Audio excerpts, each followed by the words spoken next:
ମୁଁ ରାଜୁ ପ୍ରସାଦ କହୁଛି। ମୁଁ ବଲାଣୀ ବାସିନ୍ଦା ରହୁଛି ଏଠି। ଭାଇ ଏଠି ମଙ୍ଗଳା ଓଷା କରୁଛୁ ଆମେ। ଆମେ ଯଦି ଏ ମଙ୍ଗଳା ଓଷା ନାଇଁ କରମୁ ଆମେ ନୂଆ ଖାଇପାରମୁ ନାହିଁ। କେନ୍ଦୁ ଚାହାର ଏ ମହୁଲ ଏଗା ଆମେ ଖାଇପାରମୁ ଭାଇ। ହେଇଗଲାନି ବହୁତ ବର୍ଷରୁ କରି ଆସୁଛୁ ପୂର୍ବରୁ। ଦାଦା ନାନା ଏଗା ସବୁ କରୁଛନ୍ ସେ ଆମେ କରି ଆସୁଛୁ ପୂର୍ବରୁ ଆମେ କରି ଆସୁଛୁ ଆଉ। ବୁଢ଼ା ବୁଢ଼ୀ ଆମର ସବୁ କରୁଛନ୍ତି ସେ ମରିଗଲେନି ସେଟା ଆମର ଚାଲିଛି ରୀତି ରିବାଜ ସବୁ ଚାଲିଛି। ଏଠି ଆମର ଆମ୍ବ ଚାହାର ଫୁଲ ଫୁଲି ସବୁ ହୁଏ ଆଉ କୁକୁଡ଼ା ବି ପଡେ। ହଁ କେତେ ଦିନ ହେଲାଣି ପୂଜା କରିବେ? ଏଟା ଆମ ନାନା ଦାଦା ମାନେ ଥିଲେ ବେଳୁ। ମୁଁ ଏ ବଲାଣୀର ବାସିନ୍ଦା। ମୁଁ ଏଠି ଜନ୍ମ, ଘର ଏଠି ଆମର। ମୋ ନାଁ କ୍ଷେତ୍ରମୋହନ କାରୁଆ।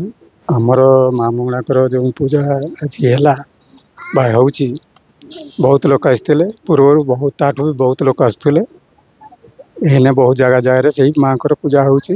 ମାଆଙ୍କ ଉପରେ ସମସ୍ତଙ୍କର ନିବିଡ଼ ବିଶ୍ୱାସ ଅଛି। ତାଙ୍କଠୁ ବହୁତ କିଛି ସେମାନେ ମାଆଙ୍କୁ ପୂଜା କରିକି ଯେମିତି ମା ତାରିଣୀଙ୍କୁ ପୂଜା କରୁଛନ୍ତି ମାଆଙ୍କ ଭଉଣୀ ସେ ମା ମଙ୍ଗଳା, ତାଙ୍କୁ ପାଇକି ସେମାନେ ବହୁତ ସନ୍ତୁଷ୍ଟ, ବହୁତ ଭଲରେ ରହୁଛନ୍ତି। ମା ମଙ୍ଗଳା ଓଷାଟା ଆମର ଚୈତ୍ର ମଙ୍ଗଳା ଓଷା ବୋଲି କୁହାଯାଏ। ଆମର ମା ମଙ୍ଗଳାଙ୍କର ବିଶେଷ କରି ଆମ ଛୋଟ ବଟ ସବୁ ଜାତି କରୁଛନ୍ତି, ଏମିତି ନାହିଁ। ବିଗତ ଦିନରୁ ଚାଲି ଆସୁଛି। ଆମର ପୂର୍ବପୁରୁଷମାନେ ହିଁ କରି ଆସୁଛନ୍ତି।